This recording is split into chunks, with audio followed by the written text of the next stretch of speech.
С началом приграничного конфликта Кыргызстана и Таджикистана между сторонами завязалось не только физическое противостояние, но и информационное. Несмотря на просьбы силовиков обеих стран не распространять фейковую информацию, ежедневно появлялось и продолжает появляться большое количество фейков и вбросов. Фактчек KG подготовил 10 фейков о кыргызско-таджикском конфликте. Эта фотография была опубликована в инстаграм-канале Ворух News. В описании говорилось: «Сторона Гулистон. Таджикистан любит играть с огнем».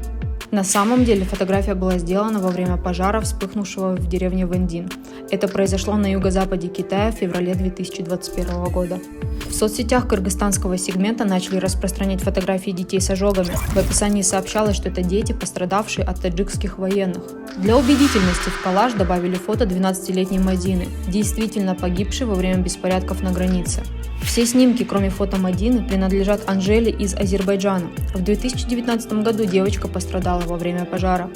В телеграм-канале Ватан ТЖ начали распространять видео, где несколько мужчин избивают одного. В описании говорится: в Бишкеке толпой напали на одного таджика. Мы выяснили, что это видео старое и отношения к приграничному конфликту не имеет. 1 мая на некоторых российских сайтах появилась информация, что Турция якобы готова предоставить Кыргызстану военную помощь в виде беспилотников. Однако в СМИ Турции такая информация не опубликовалась. 30 апреля в соцсетях появилась информация, что в Баткен выдвинулся кыргызстанский спецназ. Мы выяснили, что фейковый аккаунт распространяет информацию, пытаясь обострить ситуацию вокруг конфликта. Во время инцидента в соцсетях также появилась информация, что Вашингтон-Пост раскритиковал президента Таджикистана Эмомали Рахмона. При проверке выяснилось, что такая новость действительно была, но она была опубликована еще в 2019 году.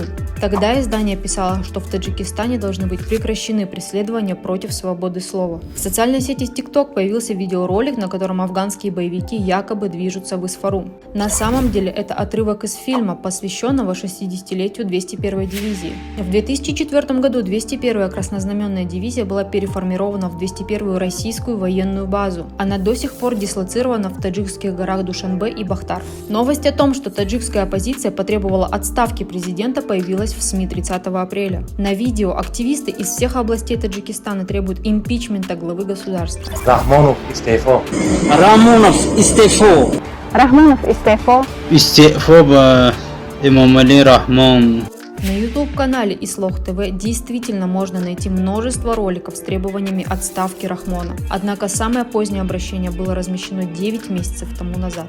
На одном из YouTube-каналов 2 мая появился видеоролик разгрузки оперативно-тактических ракетных комплексов «Искандер». Якобы действие происходит в наши дни в аэропорту города Худжанд. На самом деле события происходят в 2017 году, когда в Таджикистане проводилось совместное антитеррористическое учение стран-участниц СНГ «Душанбе антитеррор 2017». «Искандеры» были переброшены в соседнюю страну из Тотской ракетной бригады Оренбургской области России для удара по условному лагерю террористов в горах. Сейчас фейковый видеоролик недоступен. В ТикТоке распространяется видео, снятое якобы в Таджикистане. На кадрах показано, как множество мужчин несут тела порядка 50 человек для захоронения. В комментариях пользователи начали писать, что это жертвы приграничного конфликта. При проверке выяснилось, что видео было снято в Ираке. Разоблачить фейк удалось благодаря иракскому флагу, попавшему в кадр. Мира и добра, будьте с нами и не позволяйте себя обманывать. С любовью, Фактчек KG.